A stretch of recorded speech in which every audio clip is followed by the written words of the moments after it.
लूका का सुसमाचार अध्याय 13 वचन 6 से लेकर 9 तक मैं पढ़ रही हूँ। ध्यान देकर सुनो। फिर उसने यह दृष्टांत भी कहा, किसी की अंगूर की बारी में एक अंजीर का पेड़ लगा हुआ था। वह उसमें फल ढूंढने आया, परंतु न पाया। तब उसने बारी के रखवाले से कहा, देख, 3 वर्ष से मैं इस अंजीर के पेड़ में फल ढूंढने आता हूँ, परंतु नहीं पाता। इसे काट डाल कि यह भूमि को भी क्यों रोके रहे। उसने उसको उत्तर दिया, हे स्वामी, इसे इस वर्ष और रहने दे कि मैं इसके चारों ओर खोद कर खाद डालूं। यदि आगे को फले तो भला, नहीं तो उसे काट डालना। Hallelujah, hallelujah, hallelujah, hallelujah, hallelujah.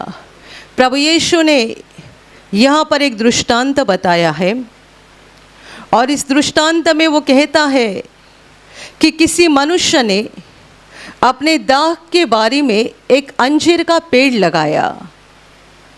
बाद में जब वो उस पर फल ढूंढने के लिए आया, तब उसको फल नहीं मिला। इस पर उसने बारी के रखवाले से ये कहा कि इस पेड़ को काट डालना, क्योंकि गए 3 वर्ष से मैं इस पर फल ढूंढने आता हूँ, पर नहीं पाता हूँ। इसे काट डाल। जब उसने ऐसा कहा कि इसे काट डाल, तब बारी के रखवाले ने जवाब दिया, इसे और इस वर्ष रहने दे कि मैं इसके चारों ओर खोद कर खाद डालूं। इसके बाद ये फले तो भला, नहीं तो इसे काट डालना। Hallelujah, hallelujah, hallelujah. जो उस दाख के बारी का मालिक था, उसका ये कहना था कि 3 वर्ष से मैं हमेशा आ रहा हूँ कि क्या इसको फल लगा है, पर जब कभी मैं आता हूँ मुझे फल नजर नहीं आता है। अभी इसने भूमि को रोके रखने की कोई ज़रूरत नहीं है, तो इस पेड़ को काट डालना। पर बारी के रखवाले का ये कहना था कि और वर्ष इसको मौका दिया जाए, ताकि मैं इसके चारों ओर खोद कर खाद डालूँगा। इसके बाद ये फले तो ठीक है, वरना इसको काट डाला जाए। ये दृष्टांत बताने के पहले प्रभु यीशु ने एक बहुत महत्वपूर्ण बात बताई है, जो उसके पहले के वचनों में दी है। वो है मन फिराव का संदेश, पश्चाताप का संदेश। प्रभु यीशु को कुछ लोगों ने पूछा था कि जिन लोगों को पिलातुस ने मार डाला था, गलीली लोग थे, उनको पिलातुस ने मार डाला था और उनका लहू उनके ही बलिदानों के साथ मिलाया था। तो उनके बारे में लोगों ने यीशु को सवाल किया था। उस वक्त यीशु ने उनको कहा, क्या तुम्हें ऐसा लगता है कि इन लोगों पर इतनी बड़ी आपत्ति आ गई, इनका इस रीति से विनाश हो गया कि पिलातुस ने उनकी जान ली और उनका लहू उन्हीं के बलिदानों के साथ मिला दिया? तो क्या तुम्हें ऐसा लगता है कि जो बाकी गलीली लोग थे, उनसे ये गलीली लोग ज़्यादा पापी थे, ज़्यादा अधर्मी थे? इनके ऊपर इतनी बड़ी आपत्ति आ गई कि इनको मार डाला गया और इनका लहू बलिदान के साथ मिलाया गया। तो क्या तुम ऐसा समझते हो कि दूसरे गलीली लोगों से ये लोग ज़्यादा अधर्मी थे, ज़्यादा पापी थे? मैं तुमसे कहता हूँ, नहीं। परंतु यदि तुमने पश्चाताप नहीं किया, तुमने अपना मन नहीं फिराया, तो तुम्हारा भी उन्हीं लोगों की तरह विनाश हो जाएगा। ये एक घटना लोगों के द्वारा पूछी गई थी। अगली घटना यीशु खुद बता रहा है। प्रभु कहता है, क्या तुम्हें लगता है वो 18 लोग जिनके ऊपर शिलोह का गुम्मट गिर गया था और उस गुम्मट के नीचे दबकर वे लोग मर गए, क्या वे 18 जन यरूशलेम के दूसरे लोगों की तुलना से ज़्यादा पापी थे? क्या तुम्हें ऐसा लगता है कि जिन 18 लोगों के ऊपर वो बड़ा गुम्मट गिर गया और वे दबकर मर गए, वो ज़्यादा पापी थे दूसरे लोगों की तुलना से? मैं कहता हूँ नहीं, परंतु यदि तुम मन न फिराओगे, तुम पश्चाताप न करोगे, तो तुम्हारा भी उनके ही तरह विनाश हो जाएगा। और इसी बात को ज़्यादा स्पष्ट करने के लिए आगे प्रभु यीशु ने ये दृष्टांत कहा है। Hallelujah, hallelujah, hallelujah, hallelujah. मेरे प्यारे भाई और बहनों, संसार में आने वाला हर मनुष्य बस इतना ही सोचता है कि मुझे पैसा कमाना है, अमीर बनना है, बड़ा बनना है, सम्मानित बनना है, एक बड़ी व्यक्ति बन जाना है। परमेश्वर ने हमें बनाया है और उसने हमें धरती पर भेजा है, तो उसका मकसद क्या है? क्यों? बनाने वाले का कुछ तो मकसद होगा, वो बिना मकसद का कुछ काम नहीं करता है। किस मकसद से मुझे बनाया गया है? किस मकसद से मुझे धरती पर भेजा गया है? मैं यहाँ क्या करूँ? क्या चाहता है वो? यदि आपकी कंपनी आपको अमेरिका का वीज़ा देकर वहाँ भेज रही है, तो उसका कुछ तो मकसद है ना। और आप ये पूछेंगे ना, जान लेंगे कि कंपनी आपसे क्या चाहती है कि वहाँ जाने के बाद आप क्या करें, कितना समय बिताए और कब वापस आए। यदि संसार में इतनी व्यवस्था है, तो क्या परमेश्वर के दरबार में व्यवस्था नहीं है? परमेश्वर ने हमें बनाया और जीवन देकर, एक मौल्यवान जीवन देकर, ये बड़ा वरदान देकर धरती पर भेजा।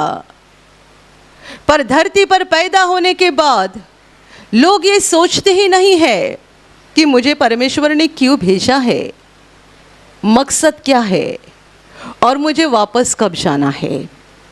Hallelujah, hallelujah, hallelujah. हर कोई अपना ही मकसद ढूंढते रहते हैं और अपने ही हिसाब से चलते रहते हैं। भेजने वाले ने मुझे क्यों भेजा है, उसकी क्या इच्छा है, मैं क्या करूं, धरती पर मुझे भेजने के पीछे उसकी योजना क्या है, मकसद क्या है, कोई नहीं जानता है। और यूं ही अपनी इच्छा के अनुसार अपनी जिंदगी को बिताते हैं। और जिंदगी को बिताते हैं बोलने से ज़्यादा अच्छा शब्द ये है कि पाप करते जाते हैं। अपनी इच्छा से चलते हैं यानी पाप करते जाते हैं। पूरा गलत रास्ते से चलकर, अधर्म के काम करके अपनी जिंदगी को और अपनी आत्मा को पापों से भर देते हैं और अंत में अपनी आत्मा का विनाश करा डालते हैं, क्योंकि नहीं जाना कि परमेश्वर ने मुझे संसार में किस लिए भेजा था। Hallelujah, hallelujah, hallelujah, hallelujah. मेरे प्यारे भाई और बहनों, संसार में पैदा होने वाला हर एक मनुष्य इसी रीति से चलता है। जैसे जैसे मनुष्य की उम्र बढ़ते जाती है, 5 साल का, 10 साल का, 15 साल का, जब वो छोटा बच्चा रहता है 2-3 साल का, तब वो अपने माँ बाप के ऊपर निर्भर रहता है। जैसे जैसे वो बड़े बनते जाता है, उससे ऐसा लगने लगता है कि मुझे माँ बाप की सुनने की कोई ज़रूरत नहीं है, मेरे पास भी दिमाग है, मेरे पास भी अक्ल है और मैं अपनी मर्जी के अनुसार चल सकता हूँ। इसीलिए जो 5 साल का बेटा दिन रात अपनी मम्मी के पीछे चलता है, यही बेटा जब 17-18 साल का होता है तो मम्मी की बातों से तंग होता है और उसे ये बोलने लगता है कि मुझे सिखाने की कोशिश मत करना, अभी मैं छोटा नहीं रह गया हूँ, मैं सब कुछ समझता हूँ। जो 5 साल की बेटी दिन रात अपनी मम्मी के पीछे चलती है, मम्मी के बिना एक रात भी कहीं नहीं सोती है, वो जब 16-17 साल की बनती है तब मम्मी को जवाब देती है, मुझे सिखाने की कोशिश मत करना, तुम्हारी बातें तुम्हारे पास रख देना। मुझे भी अक्ल है, मुझे भी दिमाग है, मैं अपनी इच्छा के अनुसार चल सकती हूँ। और तभी से शुरुआत हो जाती है। मैंने तो आपको 16-17 साल बताया, पर आजकल के बच्चे 10-12 साल की उम्र में स्वतंत्र बनना चाहते हैं। स्वतंत्र, किसी का अधिकार नहीं चाहिए, किसी का प्रेशर नहीं चाहिए, किसी का दबाव नहीं चाहिए, हर एक को स्वतंत्र होना है। जिसे अपनी रोटी के लिए भी माँ बाप के ऊपर निर्भर होना पड़ता है, वो भी स्वतंत्र होना चाहता है। Hallelujah, hallelujah. और तभी से शुरुआत हो जाती है। जिंदगी की सच्ची शुरुआत तभी होती है। और उसके बाद मरते दम तक मुझे क्या पसंद है, मुझे क्या चाहिए, मैं क्या करना चाहती हूँ, मुझे क्या करना है, बस इन्हीं बातों पर सोचते रहते हैं और इन्हीं बातों को हासिल करने के लिए दिन रात कोशिश करते हैं। असफल हो जाएंगे तो माँ बाप को दोष लगाएंगे और परमेश्वर को दोष लगाएंगे। मैंने ऐसे बहुत बच्चों को देखा है जो जिंदगी में असफल होते हैं तो अपने पिताजी को और माँ को दोष लगाते हैं। तुमने मेरे लिए क्या किया, आपने मेरे लिए क्या किया। उम्र कितनी, 25 साल, अभी 25 साल उम्र है तो तुम्हारे पास एक तंदुरुस्त शरीर भी है। काम करो, मेहनत करो, अपनी हिम्मत से कमाओ। ये छोड़कर माँ बाप को दोष लगा रहे हैं। क्या किया तुमने मेरे लिए, क्या दिया तुमने मुझे। जब 15-16 साल का बन गया तब से शुरुआत हो गई। मैं स्वतंत्र व्यक्ति हूँ, मुझे किसी की सुनने की ज़रूरत नहीं है, मुझे सिखाने की कोशिश मत करना। बाद में जाकर जीवन में असफल होते हैं, गिरते जाते हैं। कभी अपने बारे में सोचते नहीं है कि मैं अपनी ज़िंदगी में इतना गिरते क्यों जा रहा हूँ, मैं असफल होते क्यों जा रही हूँ। ये नहीं सोचते हैं, परंतु इल्ज़ाम लगाने के लिए लोगों को ढूंढते हैं। कई माँ के ऊपर इल्ज़ाम लगाते हैं, कई पिताजी के ऊपर इल्ज़ाम लगाते हैं, कई घर वालों के ऊपर इल्ज़ाम लगाते हैं और कोई नहीं मिला तो अंत में परमेश्वर है। उसने मेरे साथ सब बुरा किया, उसने मेरे नसीब में सब बुरा लिख दिया है। मैं कुछ भी हाथ में लेता हूँ सफल नहीं हो जाता हूँ, मैं कहीं भी जाता हूँ असफल बनता हूँ। या तो माँ को दोष लगाएंगे, या तो पिताजी को लगाएंगे, या तो घर वालों को लगाएंगे, या तो अंत में परमेश्वर को दोष लगाएंगे। पर कभी अपने बारे में सोचते नहीं है कि मैं इतना गिर क्यों रहा हूँ, इतना असफल क्यों हो रहा हूँ, और मेरे साथ ये क्या चल रहा है, क्या हो रहा है, और आगे भी क्या हो जाएगा। Hallelujah, hallelujah, hallelujah. मेरे प्यारे भाइयों और बहनों, परमेश्वर ने हमें एक सुंदर जीवन का वरदान देकर धरती पर भेजा है और उसकी इच्छा नहीं है कि हम असफल होते रहे, हम आंसू बहाते रहे। और ये बिल्कुल नहीं चाहता है परमेश्वर कि हमारी आत्मा का विनाश हो जाए। परमेश्वर की ऐसी इच्छा है कि हम इस धरती पर खुशी से रहे, शांति से रहे। परमेश्वर ने जो सुंदर सृष्टि हमारे लिए बनाई है, देखो आज भी बारिश हो रहा है। मनुष्य इतना बिगड़ गया है, इंसान इतना बिगड़ गया है, तो भी सृष्टि अपना काम बराबर कर रही है, परमेश्वर की आज्ञा का पालन कर रही है। संसार में पाप बढ़ गया है, मनुष्य बिगड़ गया है, पर बारिश हो रहा है, खेतों में अनाज उग रहा है, पेड़ को फल आ रहे हैं। हम बाजार में जाते हैं, सब्जी खरीद कर घर लाते हैं, फल खरीद कर घर लाते हैं, अनाज खरीद कर घर लाते हैं। हमारा पेट भरता है, हमारी जिंदगी चलते रहती है। सोचते नहीं है ये देने वाला कौन है। Hallelujah, hallelujah, hallelujah, hallelujah. परमेश्वर ने हमारे लिए सुंदर सृष्टि बनाई है और परमेश्वर की इच्छा है कि हम ये सारी सृष्टि का उपभोग लेते हुए खुशी से, शांति से अपनी जिंदगी को बिताए। परमेश्वर की मनुष्य के लिए एकमात्र इच्छा है, एकमात्र, जिसने हमें बनाया, जीवन दिया, उस जीवित परमेश्वर के ऊपर हम सच्चे हृदय से प्रेम करें और जो भाई बहन परमेश्वर ने हमें संसार में दिए हैं उनसे भी प्रेम करें। परमेश्वर की बहुत कठिन और बहुत बड़ी इच्छा नहीं है, बिल्कुल सादी साधारण इच्छा है। उसने हमें जीवन दिया है, उस जीवन दाता के ऊपर हम प्रेम करें। जैसे कि एक बेटा अपना पहला पगार आने के बाद पिताजी के हाथ में देता है, तब पिताजी को कितनी खुशी होती है। आज तक मैंने बेटे को पाला पोसा, पर आज बेटे ने जान लिया कि मुझ पर सच्चा प्रेम करने वाला कौन है, मेरी परवाह करने वाला कौन है। पहला पगार हाथ में आने के बाद बेटा या बेटी अपने माँ के या पिताजी के हाथ में देते हैं, माँ बाप बहुत खुश होते हैं। परमेश्वर चाहता है कि मनुष्य उससे प्रेम करे, जाने कि परमेश्वर ने हमको कितना दिया है, कितना प्रेम दिया है, और इसके बदले हम उससे प्रेम करें। और जो मनुष्य भाई बहन परमेश्वर ने हमें संसार में दिए हैं, उनसे भी हम प्रेम करें। ये परमेश्वर की एकमात्र इच्छा है। यदि हम परमेश्वर से प्रेम करते रहे और संसार के लोगों से प्रेम करते रहे, तो हमारा जीवन खुशी से भर जाएगा। क्योंकि परमेश्वर यही चाहता है, यही उसकी इच्छा है, यही उसकी योजना है। पर इस बात को दूर रख के हम बहुत कुछ जीवन में हासिल करने के लिए जाते हैं और परमेश्वर की साधारण इच्छा को भूल जाते हैं, समझ नहीं पाते हैं कि हमें उससे प्रेम करना है और हमारे भाई बहनों से प्रेम करना है।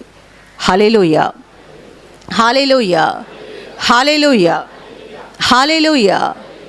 दुनिया में पैसे के लिए, संपत्ति और जायदाद के लिए भाई भाई का दुश्मन बनता है, बहन बहन की दुश्मन बन जाती है, माँ बाप अपने बच्चों के दुश्मन बन जाते हैं। पैसा, प्रॉपर्टी, ऐसी नाशमान बातों के लिए जब हमारी आंखें बंद हो जाती है, हम थोड़ा सा सोना भी अपने साथ लेकर नहीं जा सकते हैं। 100 एकड़ जमीन आपके पास होगी, आपके नाम के ऊपर 7/12 है, 100 एकड़ जमीन का। आपकी आंखें जब बंद हो जाएगी ना, ये 7/12 यहीं रहेगा और आप खाली हाथ जाओगे। बाइबल सिखाती है हम दुनिया में खाली हाथ आए हैं और खाली हाथ वापस जाएंगे, कुछ लेकर नहीं जाएंगे।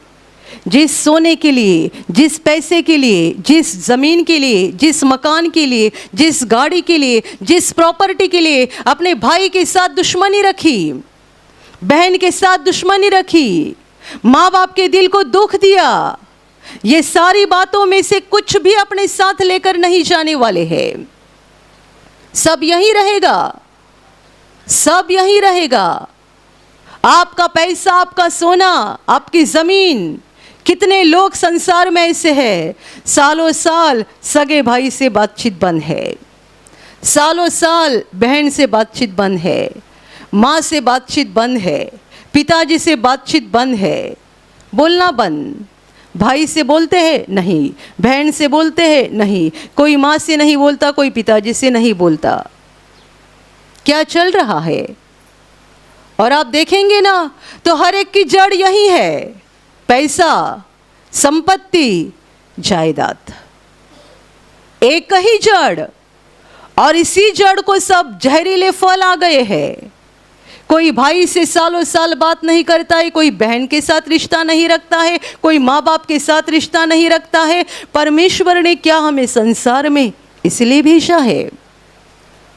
वो चाहता है कि हम उससे प्रेम करें और हम हमारे भाई बहनों से प्रेम करें, क्योंकि सबका बनाने वाला एक है। यदि बाप एक है तो हम सब एक दूसरे के भाई बहन हैं, चाहे किसी भी देश के रहने वाले हो, चाहे कहीं के भी रहने वाले हो, पर यदि हम सबका बाप एक है तो हम एक दूसरे के भाई बहन हैं। और आपके दो बच्चे आपस में लड़ते हैं तो आपको दुख होता है ना, वैसा ही दुख जब हम एक दूसरे के साथ लड़ते हैं, एक दूसरे से नफरत करते हैं, वैसा परमेश्वर को, उस वक्त परमेश्वर को भी बड़ा दुख होता है। Hallelujah, hallelujah, hallelujah, hallelujah. हर एक को ज़रूरत है, आवश्यकता है अपने जीवन के मकसद को ढूंढने की। हर एक की आवश्यकता है, आपकी, मेरी और संसार में रहने वाले हर मनुष्य की ज़रूरत है कि ढूंढो परमेश्वर की मेरे बारे में क्या इच्छा है, वो क्या चाहता है, वो मुझसे क्या चाहता है, क्यों उसने मुझे धरती पर भेजा है, उसका मकसद क्या है, उसकी इच्छा क्या है, तब आप जानोगे परमेश्वर की आपके लिए क्या इच्छा है। मेरे प्यारे भाइयों और बहनों, आज आप यहाँ पर आए हो, बैठे हो, शांति से परमेश्वर के वचन को सुन रहे हो। आप यूं ही नहीं आए हो, स्वर्ग से आपके ऊपर अनुग्रह हुआ है। आप इस सच्चाई को जानो, आपके जीवन के मकसद को जानो, इसीलिए परमेश्वर ने आपके ऊपर अनुग्रह किया है। और कई भाई बहन ऐसे हैं जो यहाँ शारीरिक रूप से नहीं पहुंच पाए, उनको प्रभु YouTube के माध्यम से वचनों को सुना रहा है, ताकि वे भी जाने कि परमेश्वर की हमारे बारे में क्या योजना है, क्या इच्छा है। मेरे प्यारे भाइयों और बहनों, अपनी ही मर्जी से चलने के कारण हर एक मनुष्य अधर्मी बन गया है, पापी बन गया है, दुष्ट बन गया है, बुरा बन गया है। और इसीलिए परमेश्वर ने अपने पुत्र को यीशु मसीह को धरती पर भेजा है हमारे पापों का दंड लेने के लिए। यीशु ने हमारे पापों का दंड लिया, अपना लहू बहाया और हमें पापों से मुक्त किया। अभी परमेश्वर की ये इच्छा है, मेरे पुत्र पर विश्वास करो, पापों का पश्चाताप करो, मन फिराओ, गलत रास्ता छोड़ दो, पापी रास्ता छोड़ दो और मेरी आपके बारे में जो इच्छा है उस इच्छा को पूरा करना शुरू कर दो। वो इच्छा क्या है मैंने आपको बता दिया, उस पर प्रेम करो और अपने भाई बहनों से प्रेम करो, उस पर प्रेम करो और अपने भाई बहनों से प्रेम करो। परमेश्वर हमसे बहुत बड़ी बड़ी उम्मीद नहीं रखता है, वो हमसे बहुत बड़ी बड़ी उम्मीद नहीं रखता है। उससे प्रेम करो। जो परमेश्वर से सच्चे हृदय से प्रेम करता है वो अपने भाई बहनों से भी प्रेम करता है, क्योंकि परमेश्वर क्या चाहता है और परमेश्वर किससे प्रसन्न होता है वो जानता है। और इसलिए परमेश्वर पर सच्चा प्रेम करने वाला व्यक्ति कभी भी अपने भाई बहनों से नफरत नहीं कर सकता है। Hallelujah, hallelujah, hallelujah, hallelujah. लोग जोर जोर से गाना गाते हैं, जोर जोर से हालेलुया बोलते हैं, जोर जोर से तालियां बजाते हैं, पर इससे ये साबित नहीं होता है कि वे परमेश्वर से प्रेम करते हैं। यदि कोई मनुष्य हर दिन प्रभु के सामने आता है और उससे कहता है, हे प्रभु मुझे बता कि मैं तुझे कैसा लगता हूँ, मेरा जीवन, मेरा हृदय, मेरा मन, क्या इस पर तू प्रसन्न है, तुम्हारी क्या इच्छा है, क्या मेरे मन में अभी भी किसी के लिए नफरत है, क्या मैं अभी भी स्वार्थ से जीवन बिता रहा हूँ। यदि किसी को ऐसी आदत है तो आपने जीवन के मकसद को समझना शुरू कर दिया है। पर हम जब भी प्रार्थना में बैठते हैं तब हम क्या करते हैं, प्रभु मुझे ऐसी ऐसी बीमारी है, ठीक कर दे, मेरे बेटे की परीक्षा चालू है, उसको मदद कर, अच्छे अंक लाए, मेरी बेटी की शादी की उम्र हो गई है, उसे अच्छा लड़का मिल जाए, मेरे ऊपर कर्जे का बोझ हो गया है, कर्जा ख़त्म हो जाए, मेरी तनख्वाह 15,000 है, 25,000 बन जाए। हम जब प्रभु के सामने आते हैं एक बड़ी लिस्ट लेकर आते हैं, ये चाहिए, वो चाहिए, ये परेशानी दूर कर, वो परेशानी दूर कर, इस घटी को पूरा कर। मैं आपसे ये नहीं कहूँगी कि ये गलत बात है, ये गलत बात नहीं, आप प्रभु से मांगो ज़रूर, वो देने वाला परमेश्वर है। पर आप सच्ची प्रार्थना क्या है ये भी जान लो। जब आप प्रभु के पास आते हैं तब बड़ी लिस्ट लेकर, अपनी लिस्ट प्रभु के सामने रखकर फिर निकल मत जाओ, बैठो उसके सामने। उसने आप पर कितना प्रेम किया है, कितना अनुग्रह किया है, कितने आशीष दिए हैं, उसको स्मरण करके उसका धन्यवाद करो। और फिर प्रभु से पूछो, क्या मैं आपको ठीक लग रही हूँ, क्या मैं आपको ठीक लग रहा हूँ, मेरी आत्मा क्या आपको ठीक लग रही है कि योग्य हालत में है, सही स्थिति में है। बताओ मुझे क्या बदलाव करना है, बताओ मुझे क्या बदलाव करना है। यदि कोई मनुष्य प्रभु से हर दिन ये पूछता है और पवित्र आत्मा की प्रेरणा के अनुसार अपने अंदर बदलाव कर रहा है, तो ये मनुष्य परमेश्वर के करीब जा रहा है, नज़दीक जा रहा है। उसके जीवन के द्वारा परमेश्वर प्रसन्न हो रहा है, खुश हो रहा है। बहुत सारे लोग अपने बारे में समझते हैं मैं सही हूँ, मेरा सब सही है, वो गलत है, वो गलत है, वो गलत है, वो गलत है। हर पति कहेगा मेरी औरत गलत है, हर पत्नी कहेगी मेरे पति गलत है। हर कोई एक दूसरे के ऊपर इल्ज़ाम लगाते हैं। प्रभु यीशु ने कहा, क्या तुम्हें लगता है जिन लोगों को पिलातुस ने जान से मार डाला वे दूसरे लोगों से ज़्यादा पापी थे? क्या तुम्हें यह लगता है जिनके ऊपर गुम्मट गिरा और वे दब के मर गए, क्या वे दूसरे यरूशलेम के लोगों से ज़्यादा पापी थे? किसी के ऊपर बड़ी आपत्ति आ गई कि हम तुरंत बोल देते हैं सचमुच बड़ा पापी था, बड़ा पापी, बड़ा पापी। हम दूसरों के ऊपर उंगली उठाने के लिए कभी भी देर नहीं करते हैं, तुरंत बोलते बड़े पापी है। जिनको पिलातुस ने मार डाला क्या वे बड़े पापी थे दूसरे लोगों की तुलना से? जो गुम्मट के नीचे दब के मर गए क्या वे दूसरे यरूशलेम के लोगों से ज़्यादा पापी थे? यीशु कहता है नहीं, ये मेरे शब्द नहीं है, न्याय करने वाले परमेश्वर के शब्द है। नहीं, जिनके ऊपर इतनी बड़ी आपत्ति आ गई और उस आपत्ति में उनका विनाश हो गया, वे दूसरे लोगों से ज़्यादा पापी नहीं थे। पर ये तुम्हें परमेश्वर ने सबक दिलाया है, जब तक अवसर है, मौका है, परमेश्वर के अनुग्रह का समय आपके जीवन में चल रहा है, तब तक अपने हृदय को बदलो, वरना ये समय खत्म हो जाएगा और आपका पेड़ काट डाला जाएगा और उसको दाग की बारी में से बाहर फेंका जाएगा। ये दाग की बारी यानी परमेश्वर का राज्य है। परमेश्वर के राज्य से बाहर निकलना, परमेश्वर के राज्य से हमें बाहर फेंका जाना, इससे खतरनाक बात और कौन सी भी नहीं है। आप क्या संभाल रहे हैं? आपके प्रॉपर्टी के पेपर। आप क्या संभाल रहे हैं? आपके गाड़ी के पेपर। संभालो कि आप परमेश्वर के घर से बाहर ना फेंके जाए। संभालो कि परमेश्वर के राज्य से आपको बाहर ना फेंका जाए। किन को बाहर फेंका जाता है? किन का पेड़ काट डाला जाता है? यीशु ने दृष्टांत में बताया है। अंजीर का पेड़ लगने के बाद जब उसको फल आने का समय आ गया, लगातार 3 साल मालिक आ गया, 3 साल उसने देखा फल नहीं आ रहा है। पहले वर्ष में उसने सोचा शायद अगले साल आएगा, वो अगले साल आ गया, दोबारा फल नहीं है।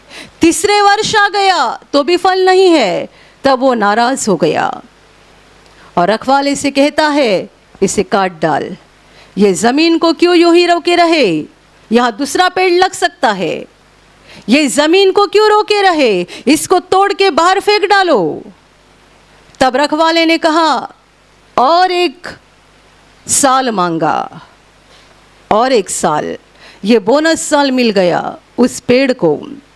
रखवाला कहता है कि मैं कोशिश करता हूँ, मैं चारों ओर से खोद कर खाद डालता हूँ, मैं मेहनत करता हूँ ताकि फल आ जाए इसको, मैं मेरी ओर से मेहनत करता हूँ, मेरी ओर से कोशिश करता हूँ, यदि फल आए तो ठीक है, वरना तुम इसे काट डालना। यानी चौथा वर्ष उसका आखिरी वर्ष था। चौथे वर्ष भी फल नहीं आएगा तो ये पेड़ को काट डाला जाएगा। बिल्कुल इसी रीति से जो लोग परमेश्वर के वचनों को सुनते हैं उन्हें भी एक नियुक्त समय दिया जाता है, मन फिराने के लिए, बदलाव करने के लिए, गलत रास्ता छोड़ने के लिए नियुक्त समय दिया जाता है। और इस नियुक्त समय में यदि उन्होंने अपने मन को बदला नहीं, परमेश्वर को फल दिया नहीं, परमेश्वर की इच्छा के अनुसार अपने दिल में बदलाव लाया नहीं, तो चौथे वर्ष इस पेड़ को काट डाला जाता है। Hallelujah, hallelujah, hallelujah, hallelujah. मैंने आपसे कहा कि तालियां बजाना, गाना गाना, हालेलुया बोलना, ये बातें इस बात को साबित नहीं कर रही है कि हम परमेश्वर से और मनुष्यों से प्रेम करने वाले लोग हैं। आपके बीच में ऐसे भी कई लोग बैठे होंगे जो 4 लोगों से बातें नहीं करते हैं, पर यहाँ तालियां बजा रहे हैं, हालेलुया बोल रहे हैं, गाना गा रहे हैं। या कोई बहन बैठी होगी जो अपने सास से बात नहीं करती है और उससे नफरत करती है, गाने के समय वो तालियां बजा रही है, हालेलुया बोल रही है। वो भी परमेश्वर के घर में है। जो अपने सास से नफरत करती है वो भी परमेश्वर के घर में है। जो अपने भाई से नफरत करता है वो भी परमेश्वर के घर में है। 1 साल, 2 साल, 3 साल आपको समय दिया गया है, मौका दिया गया है कि आप अपने आप में बदलाव लाओ। कोई भाई है जो अपने काम के जगह पर रिश्वत लेता है, बिना रिश्वत लिए कुछ काम नहीं करता है। वो भी प्रार्थना में आता है, तालियां बजाता है, गाना गाता है। परमेश्वर के दिल को दुख हो रहा है कि उसके अंदर स्वार्थ है, ये बिना रिश्वत लिए किसी का काम नहीं करता है। हमारे अंदर जो भी बुराई है हमारे पास बैठा हुआ भाई या बहन नहीं समझ सकती है, पर परमेश्वर जानता है, क्योंकि वो हमारे चेहरे को और कपड़े को देखने वाला परमेश्वर नहीं है, वो हमारे हृदय को देखने वाला, जांचने वाला और हृदय के अनुसार हमें प्रतिफल देने वाला परमेश्वर है। हम लोगों के सामने बहुत अच्छे से पेश होते हैं, दिखने में एकदम सभ्य सज्जन लगते हैं, पर अंदर से हम कौन है परमेश्वर जानता है। हर एक को मौका दिया जाता है। जितनों को परमेश्वर के घर में बुलाया गया है हर एक को मौका है। 1 साल, 2 साल, 3 साल और चौथा ईयर ग्रेस ईयर है, कृपा का वर्ष, और 1 साल बढ़ाकर दिया जाता है। ये परमेश्वर की भाषा में है। चौथे साल तक यदि उसमें बदलाव नहीं हुआ और जैसा परमेश्वर चाहता है वैसा उसका दिल नहीं बदला, तो 5वें साल वो परमेश्वर के घर में नहीं रहेगा, उसे बाहर फेंका जाएगा। और आप जानते हैं जितने पेड़ बाहर फेंके जाते हैं उनको अंत में इकट्ठा करके अग्नि के कुंड में डाला जाएगा, जहां वे अनंत काल जलते रहेंगे। Hallelujah, hallelujah, hallelujah. मन फिराने की ज़रूरत है, पश्चाताप की ज़रूरत है, अपने आप में बदलाव करने की ज़रूरत है। आप में ऐसी कोई बहन है, ऐसी कोई भाई है, आप किसके साथ बात नहीं करते हैं, किसके साथ आपने दुश्मनी रखी है, किसके खिलाफ आप दिन रात दूसरों को बताते रहते हैं, किसके बारे में आपके अंदर आपने नफरत भर के रखी है, कड़वाहट भर के रखी है, ढूंढो। इसलिए मैंने आपको कहा, यदि आप एक सच्चे व्यक्ति बनना चाहते हैं, परमेश्वर के लाडले व्यक्ति बनना चाहते हैं, तो हर दिन प्रभु के सामने बैठकर उससे पूछो, प्रभु मैं तुझे कैसे लगती हूँ? क्या मैं तुझे पसंद हूँ? क्या आज दिन भर मैंने किया तुझे पसंद है? क्या मेरा चाल चलन, मेरा बर्ताव, मेरा बोलना, मेरे सोच विचार क्या तुझे पसंद है? हर दिन पूछा करो, प्रभु आपको बताएगा। जैसा प्रभु बताएगा वैसा आप अपने अंदर बदलाव करते जाओ, तो क्या हो जाएगा, आपका पेड़ काटने की नौबत नहीं आएगी, आपके पेड़ को फल आ जाएंगे।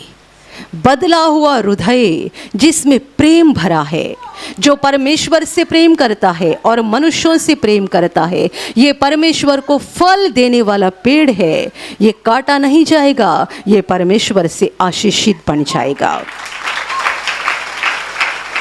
Hallelujah, hallelujah, hallelujah, hallelujah. छोटी छोटी बातों को लेकर हम एक दूसरे के ऊपर गुस्सा करते हैं और ये गुस्सा वैसा ही रख भी देते हैं। गुस्सा आ गया तो 10 मिनट के अंदर या 1 घंटे के अंदर गुस्सा ख़त्म कर दिया और प्यार से दोबारा उसके साथ बात करना शुरू किया। ऐसे करने वाले लोग बहुत थोड़े हैं। बहुत सारे लोग, हाँ इसने मेरे साथ ऐसा किया, उसने मुझे ऐसा बोला, उसने सालों साल अपने दिमाग में बातें रख देते हैं। आप जानते हैं जितनी सारी अंधकार की बातें आप अपने दिमाग में रखते हैं, आप अपना ही नुकसान कर लेते हैं। आप अपना ही नुकसान कर लेते हैं। गंदी चीज को आपने आपके दिमाग में रख दिया है तो आपका पूरा शरीर और आपकी आत्मा भी गंदी बन जाएगी। आप जब भी कपड़ा धोते हैं ना, तभी उनमें से ऐसे कपड़े को आप हमेशा अलग रखते हैं जो बहुत ज़्यादा गंदा हुआ है। रखते हैं कि नहीं बताओ?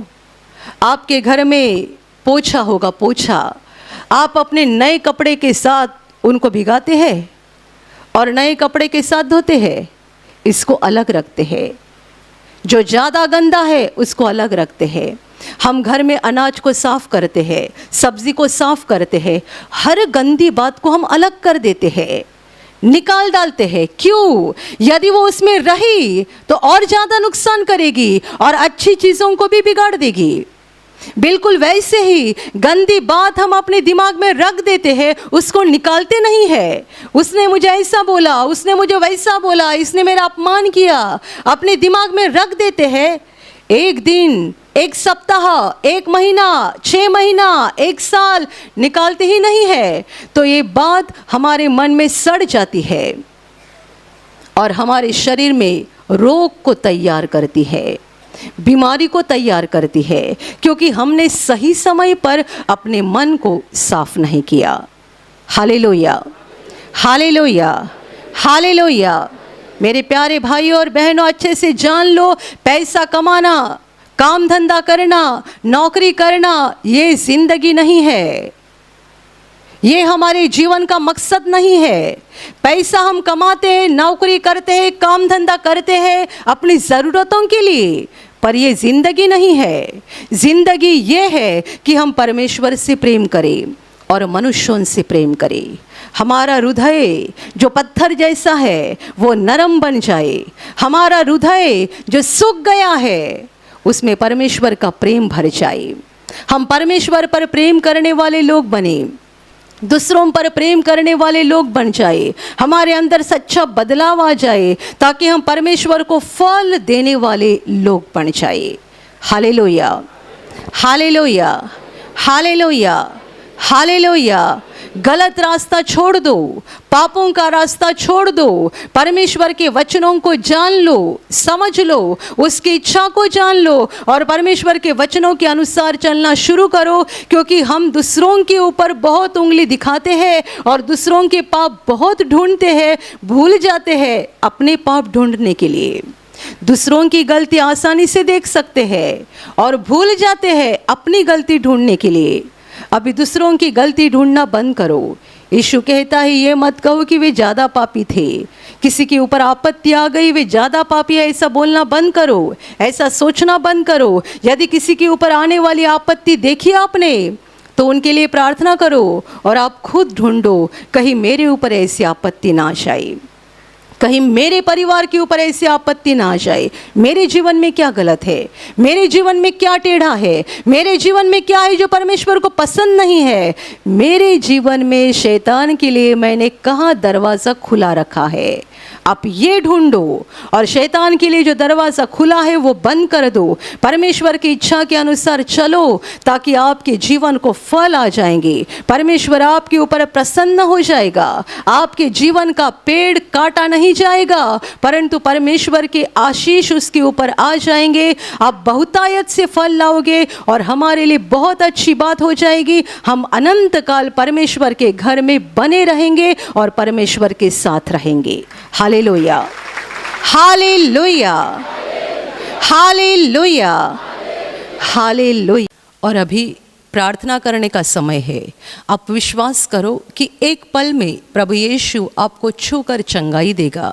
एक पल में वो आपके जीवन का दुख निकाल देगा और आपके आंसुओं को खुशी में बदल देगा, क्योंकि उसके लिए असंभव कुछ नहीं है, अनहोनी बात एक भी नहीं है। प्रभु यीशु आज भी जिंदा है। 2000 वर्ष पहले वो शरीर रूप में धरती पर था, आज शरीर रूप में नहीं बल्कि आत्मा के रूप में है, और दुनिया के कोने कोने में जहाँ जहाँ लोग विश्वास के साथ उसको पुकारते हैं, उसके पास प्रार्थना करते हैं, उन सबों की पुकार को प्रभु सुनता है, उन्हें चंगा करता है, उनके आंसुओं को पोंछ देता है और उनके जीवन को खुशी से भर देता है। आप भी इसी विश्वास के साथ आपके बीमार भाग पर हाथ रखो, और यदि वहाँ हाथ नहीं रख सकते हैं तो अपने सीने पर हाथ रखो। प्रभु यीशु के नाम से इसी क्षण आपके शरीर की सारी बीमारियां निकल जाए। यीशु के नाम से आपके जीवन का सारा दुख निकल जाए। शैतान का हर एक काम आपके जीवन से और आपके परिवार से पूरी तरह से नष्ट हो जाए। यीशु के नाम से, प्रभु यीशु के नाम से शैतान का सारा काम आपके जीवन से नष्ट हो जाए। सारी दुष्ट आत्माओं को प्रभु यीशु के नाम से मैं आज्ञा दे रही हूँ, इसी क्षण इन्हें छोड़कर निकल जाओ और वापस उनमें नहीं आना।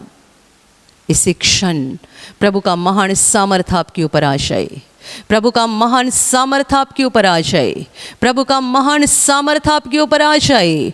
इसी घड़ी पवित्र आत्मा की खुशी आपके दिल में आ जाए, पवित्र आत्मा की शांति आपके दिल में आ जाए और आपका जीवन स्वर्ग की रोशनी से भर जाए। आमीन।